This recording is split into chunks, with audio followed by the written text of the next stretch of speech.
square feet. My warehouse is 7,000 square feet. It used to be a trucking terminal, so there's a lot of overhead doors with a loading dock. So I've also bought decommissioned semi-trailers to back up to those, so I have a lot of extra room too.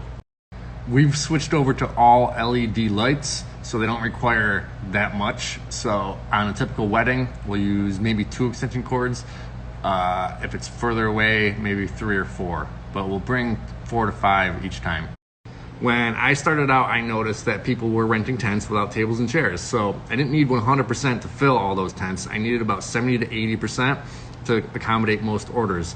After that, then you can start adding frame tents to diversify location.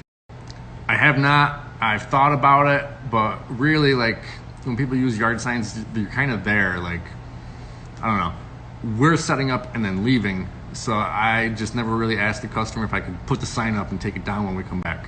We do not have a specific insurance. It's just covered under our commercial auto, which allows us to tow things.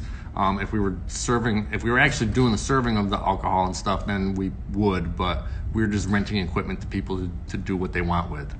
It's a bad idea to let tents sit wet, but if it's a winter tent that you just took down, it's cold when you took it down, it's cold when you put it away, it's cold in your warehouse, it's fine. Mildew and mold's not gonna really grow, but as soon as your warehouse starts warming up, or it warms up outside, you gotta get that out and dry it.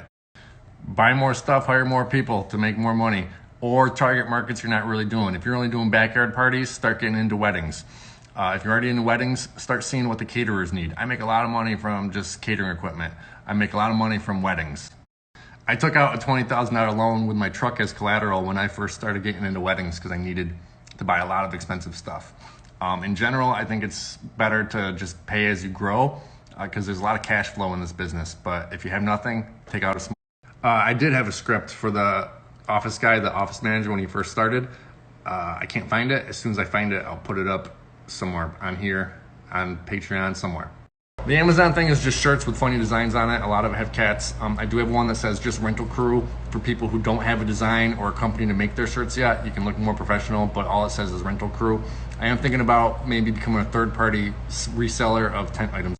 So in the off season, I made a few more YouTube channels because I'm going crazy doing nothing. I got this one, I got one about family entertainment centers, I got an eBay one, I got a coin pushing one, and I got one where I interview general businesses. I'll just make a post with their names.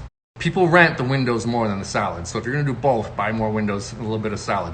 In the beginning, I noticed that people were renting windows and I was spending double the amount on sides to buy both kinds. I decided only to do windows and only offer that. This is Josh, someone who worked for me. I can't fit any beforehand and I can fit 2 after. That is a hard question. Basically, once all your bills are paid for, once you're slowing down a little bit on buying stuff and you notice that you got a bunch of money in the bank, you can take it. But I mean, you gotta pay yourself to pay your mortgage and bills and like that.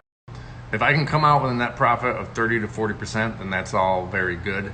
COVID year, because there was very few expenses of buying things, it was a lot higher than that, but yeah, 30 to 40% is good.